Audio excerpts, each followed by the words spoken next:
Qu'est-ce qui vous fait le plus plaisir sur l'île d'Ar? La mer. Aller me baigner. Bah, j'aime bien cette île. En fait, j'aime le mélange de choses qu'il y a sur cette île. Vous savez que le surnom, c'est l'île des capitaines.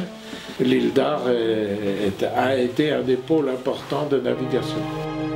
Je m'appelle Obed, j'ai 10 ans et je viens d'Afghanistan. I am 10 years old and I come from in Pakistan.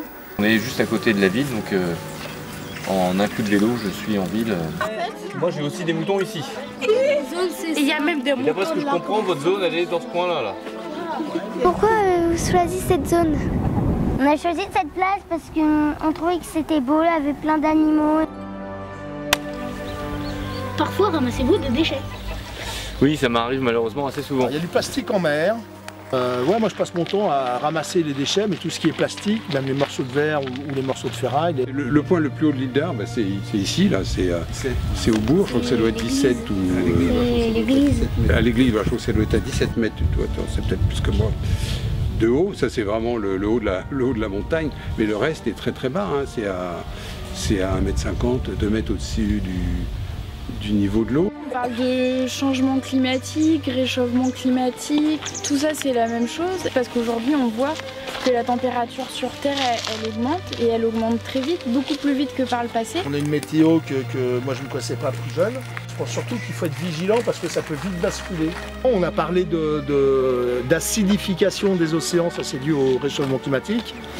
Je vous ai parlé des dorades royales, l'apparition des dorades royales, on pense que c'est aussi un phénomène dû au réchauffement de l'eau. Vous avez peut-être entendu parler que l'océan petit à petit il remonte. Oui.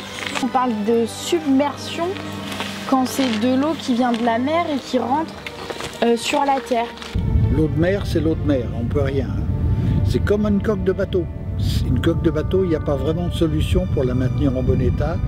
Mais avec une bonne attention, on arrive à maintenir les bâtiments en état.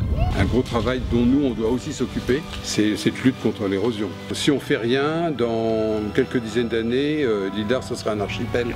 Ce site entier, il est protégé pour pouvoir surtout faire attention au cœur du site, la lande, qui est une zone absolument essentielle, qui est le joyau du site. Il y a des arbres qui tombent, mais il faut savoir aussi que il y a longtemps, il y a un siècle et demi, sur les îles, il n'y avait presque pas d'arbres. On n'a pas du tout l'intention de replanter des pins. Quelquefois, quand on plante, ce sont plus des haies qu'on va planter. On a planté déjà 300 mètres de haies l'année dernière et on remet 1,6 km cet hiver. Essentiellement, je mets des haies pour abriter mes moutons du vent et aussi du soleil. Et puis ensuite, c'est aussi une source de fourrage, mais c'est aussi une protection pour le sol, parce que ces arbres-là, ils ralentissent le vent, ils ralentissent les écoulements d'eau, donc ils ralentissent l'érosion également. Les enfants de l'île et du continent ont beaucoup de points communs. La mer. Le réchauffement climatique. Protéger la nature près de la mer. L'aire marine éducative.